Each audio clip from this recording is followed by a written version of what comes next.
They handed me a court summons while God Bless America played faintly from a school band down the block.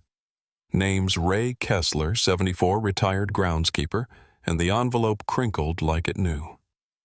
The house behind me wasn't just drywall, but a promise. You ever try to keep your word while holding a folded flag and wearing shoes polished by hand? Ray Kessler always ordered the same breakfast: scrambled eggs, rye toast, and black coffee at Fred's Diner, where the waitress knew to keep the bill under $5.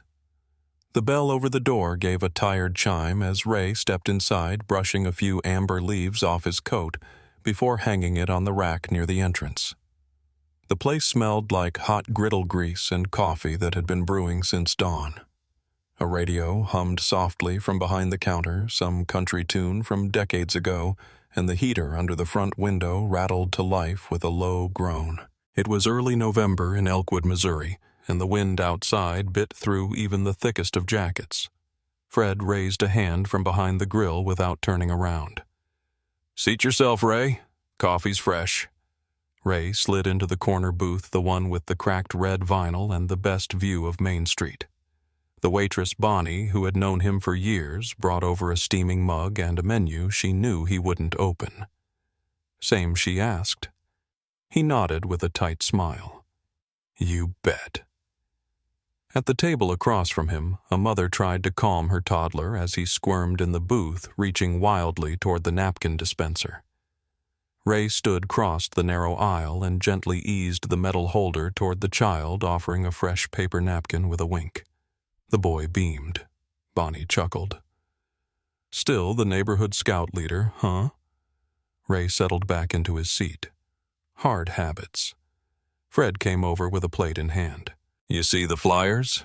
Ray followed his glance to the windows where yellow and blue Veterans Day posters fluttered slightly from scotch tape and condensation. "Sunday, same time as every year?" Fred asked. Ray nodded again. "Flag goes up at 8 sharp. He ate slowly, cutting his eggs with a precision more practiced than hungry. The diner wasn't busy. Tuesday mornings never were, and nobody seemed in a rush to go anywhere. As the coffee warmed his hands, Ray leaned back and watched a leaf drift past the window like a small parachute. When the bill came folded neatly into a ceramic cup, it read, $4.87. Ray counted out a 5, tucked it under the saucer, and left 2 dimes beside it. Before rising, he folded his napkin into a small triangle, tight corners, perfect symmetry, and set it in the center of the plate. Bonnie noticed. Still doing that, Ray offered a quiet smile. Still Sundays. He stepped out into the brisk wind-wool collar turned up against it. The street was calm, quiet, except for the hum of a delivery truck idling near the hardware store. His house was 4 blocks away, a small bungalow with peeling paint and a flagpole that hadn't flown since August. As he reached the front porch, the mail carrier was already there, fumbling with an envelope. "Morning, Mr. Kessler," she said, eyes nervous. "Sorry to bring this to your door. It needed a signature." Ray accepted the envelope without comment. He read the return address, something county stamped and stiff, and nodded his thanks. Inside the living room was still the silence too intact. He sat on the recliner by the window and opened the letter with the edge of his thumbnail. His hands stopped moving as he read. The summons was formal, the language dry, but the message clear, a court hearing regarding the ownership and status of his daughter's house. The one she left to him. The one he had promised her in her final hospital days, never to let go. He held the papers for a long while before rising. Upstairs, he opened the cedar chest at the foot of the bed. Inside lay a neatly folded triangle of fabric blue field-white stars. Beneath it, his best-dressed coat still smelling faintly of mothballs and aftershave. He packed them both. The next morning, Elkwood was glazed with frost. Cars moved slower. People nodded more carefully. Ray walked the 2 blocks to the courthouse in a steady rhythm, his leather shoes scuffed, but polished his coat buttoned tight. The flag triangle lay in his bag, wrapped in a cotton towel. No one met him at the courthouse steps. No lawyer stood beside him, but his gait didn't falter. Inside, the benches were half empty. A young attorney whispered something to a woman in a pantsuit near the front. Ray stood by the door for a moment, then moved forward, setting his hat under his chair. From the bench, Judge Harlan looked down at the folder in front of him, already impatient. "Let's make this quick, Mr. Kessler." As Judge Harlan questioned Ray's paperwork, a small hand slipped an envelope across the courtroom bench. The sound of the old radiator clicked and hummed in the corner of the Elkwood courtroom, trying valiantly to fend off the morning chill. Light poured through the tall windows, casting long diagonal shadows from the flagpole outside across the scuffed wooden floor. Ray stood with his coat buttoned to the top, one hand gripping a folded piece of paper and the other resting on the bench before him. His face was steady, but there was something tired in the way his shoulders curved. "This is a faded photocopy of a private deed, Mr. Kessler," Judge Harlan said, tapping it with her pen. "No county stamp, no notary, not even a legible date." "Do you have any other documentation?" Ray cleared his throat but didn't speak. His fingers pressed the edges of the document tighter.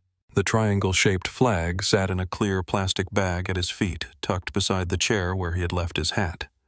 The room smelled faintly of varnish, old paper, and the faint citrus of floor polish. Peter Lynn, the court clerk, watched from his station. He was a quiet man, bespectacled, his tablet propped up beside a neat stack of forms. He observed with the kind of attention that didn't interrupt, only absorbed. Before Ray could reply, the door to the courtroom creaked open.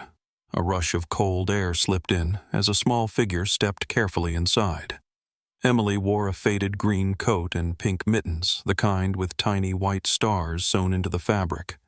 Her cheeks were flushed with cold, her dark hair tucked under a knitted cap that bobbed as she walked. She didn't speak, just tiptoed past the row of empty pews, clutching a cream-colored envelope in both hands. The silence stretched as she neared the clerk's table. Peter looked up, eyes widening slightly. Emily offered the envelope with both hands, her mittens bunching at the wrists. "It's for the judge," she whispered, not loud enough for the courtroom microphones to catch. Her eyes flicked toward Ray for only a second before turning back to the clerk. Peter took the envelope gently and handed it over the bench. Judge Harlan blinked. "What's this?" Peter cleared his throat. "Looks like it's addressed to the court. From Miss Emily Wyatt." Judge Harlan slid a letter opener under the flap. The room held its breath. She pulled out a lined sheet of notebook paper, the kind with ragged edges and careful cursive in pencil. She began reading, voice flat at first. "Dear Judge, my name is Emily. Mr. Ray taught me how to fold the American flag. He said it wasn't about being perfect, it was about being present. He always lets me carry the last corner. His daughter used to let me water the flowers when she was sick. That house smells like her cookies. I hope he gets to stay." The judge's voice caught just barely on the word cookies. She paused, eyes moving over the rest of the letter in silence. When she finished, she folded the paper with slow, deliberate movements, aligning each edge with the kind of care one might give to a formal flag ceremony. "Thank you, Miss Wyatt," she said, tone unreadable. Emily nodded solemnly, then turned and made her way back toward the doors. Her footsteps were light but sure. Peter tapped something on his tablet, then glanced back toward Ray. Something about the man's profile, his bearing, his cadence, itched at the back of Peter's mind. He opened a court registry app, scrolling idly while the judge resumed with her docket notes. Ray remained still. He hadn't moved except to lift his flag gently and set it back onto his lap. Peter squinted at his screen, then paused. He tilted his head. "Kessler," he murmured to himself, just loud enough for no one else to hear. "Where have I seen that name?"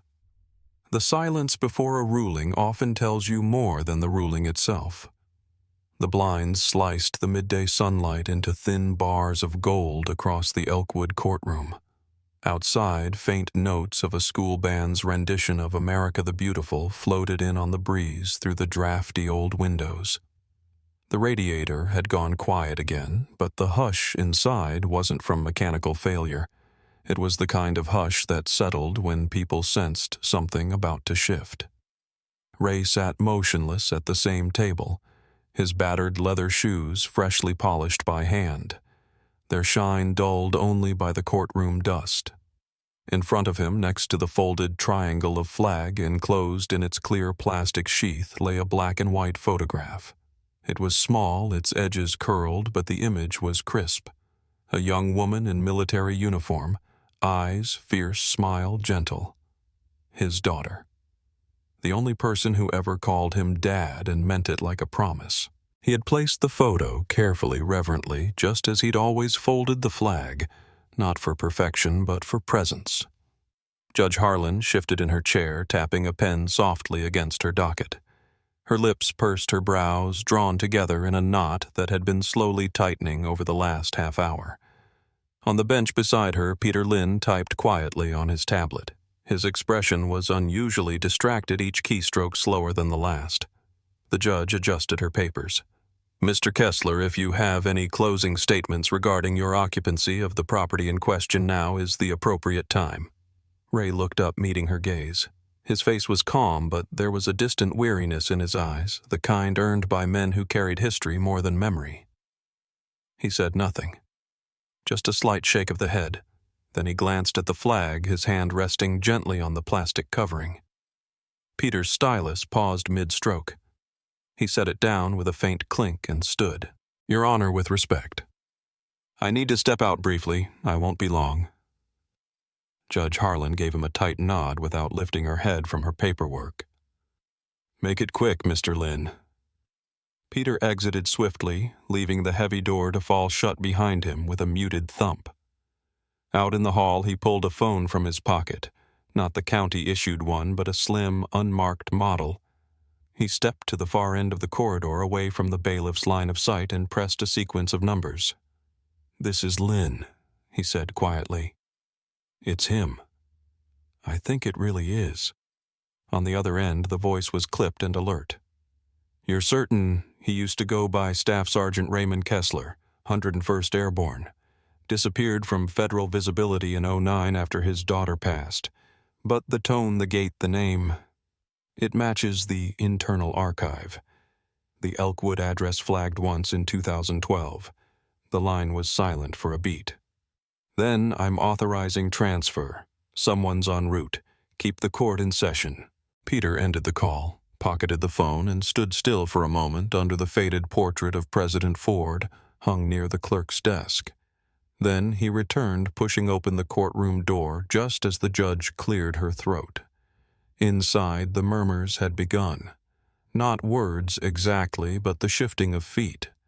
The glance of concern from an elderly woman in the third pew, a young man nervously biting his thumbnail. A town that knew Ray by the quiet rhythm of his walks and the way he saluted the flag on Main Street each Sunday now seemed to shrink into silence. Judge Harlan picked up the gavel. In the matter of property, 114 Orchard Avenue, she said. Voice measured, it is the court's position that... She raised the gavel. At that moment, the doors creaked open behind the gallery. Everyone turned. A man stepped in, tall and composed, dressed in a gray suit that had seen neither mud nor haste. The only mark of distinction was a small pin on his lapel. The eagle and shield crest of the Department of Veterans Affairs flanked by a subtle gold star. He walked 3 paces into the courtroom, eyes calmly sweeping the room, and spoke. Excuse me, Judge. You'll want to see this. Just as the gavel began to fall, the courtroom door clicked open, slow, deliberate, final. The sound cut through the stillness like a pin dropping into a glass of water. Every head turned. The man who entered didn't rush. He didn't hesitate either. He moved with the kind of economy you don't learn from public service, only from the kind that starts in silence and ends in scars. He wore a gray suit that hung just right on his frame, neither expensive nor cheap, but resolutely neutral. No badge, no gun, no folder in sight. Just a briefcase tucked in his left hand and a small silver card he didn't offer to anyone. It caught the light only once and then vanished back into his coat pocket. The man walked straight up to Judge Harlan's bench and, without waiting for invitation, set the briefcase down. He didn't speak yet, just clicked it open, revealing a sealed folder bound in red tape. The kind of tape that doesn't come from office supply stores. Judge Harlan blinked at it, unsure whether to be insulted or terrified. She took the folder. Her fingers hesitated at the tape, then slid under it with a snap. The room breathed in as she read. A page, then another. Her shoulders stiffened, her eyes widened slightly, just slightly. Then her mouth closed tight the way someone does when they realize they are no longer the highest authority in the room. Peter Lynn stood still near the back, arms crossed, watching like he already knew what the folder said, or at least enough of it to know he didn't want to read it himself. Ray hadn't moved. He sat with the same quiet composure he'd held all morning, one hand resting on the folded flag, the other loosely curled beside the photograph of his daughter. His face betrayed nothing. Not surprise, not relief. Just a sort of calm inevitability, like a man finally seeing the rain cloud he smelled an hour ago. Judge Harlan cleared her throat. By federal order, she began, and her voice cracked before she caught it again. This proceeding is suspended indefinitely, effective immediately. A low murmur rippled through the staff section. The stenographer glanced nervously toward the judge. A bailiff shifted his stance, but no one said a word. The man in the gray suit looked at Ray, then nodded once. "Thank you for your continued discretion, sir." Ray returned the nod, the corner of his mouth twitching not quite into a smile. More like acknowledgement, the way soldiers greet each other without words, without the need for names. Judge Harlan, who just a few moments ago had been poised to strike the gavel in judgment, now reached for it with slow hands and set it down gently. Not as a tool of law, but like someone returning a borrowed object she no longer felt entitled to use. Her voice dropped. "Mr. Kessler, I apologize. I wasn't aware." Ray said nothing, just picked up the photograph, slid it carefully into the same clear bag as the flag, zipped it closed. Even the radiator seemed to stop humming. He stood and buttoned his wool coat. The creak of the floorboards under his feet felt louder than the chatter that used to fill the room. Every pew, every shoulder turned as he made his way toward the exit. Outside the tall windows, the town flag still hung at half-staff. This time, it felt earned. He was almost to the doors when a child's voice called after him, bright, uncertain, and full of hope. "Did you win? Elkwood doesn't gossip the way cities do. It simmers instead." At Fred's diner the next morning, the coffee pot never made it past the second table before someone leaned in and whispered, "You see the man in the gray suit yesterday?" Fred didn't answer. He was behind the counter pouring Ray's usual into the chipped white mug reserved just for him. When Ray walked in, Fred didn't even ask this time. The scrambled eggs were already on the grill. When he set the plate down, Fred cleared his throat, eyes not quite meeting Ray's. "Coffee's on the house, Ray." Ray nodded once, said nothing. There was no parade of questions, no wide-eyed stares. Just a kind of hush that followed Ray from booth to booth like the smell of cedar smoke on a flannel jacket. Someone mentioned how the flag outside the town hall had stayed at half-staff overnight, even though protocol said it should have been raised. No one moved to correct it. Later that afternoon at the post office, Ray retrieved his mail. The lid of his mailbox squeaked like it hadn't been oiled in years. A layer of fine dust coated the top, but the interior was clean, empty except for a single returned envelope with an outdated army postmark and the edges worn soft. The clerk, a young man with freckles and a quiet tone, handed it to him gently. "It came back undeliverable," he said. "Widow must have moved." Ray didn't explain what the envelope contained. He just nodded, folded it carefully, and slipped it into the inner pocket of his wool coat. When he turned to go, he passed by the community bulletin board.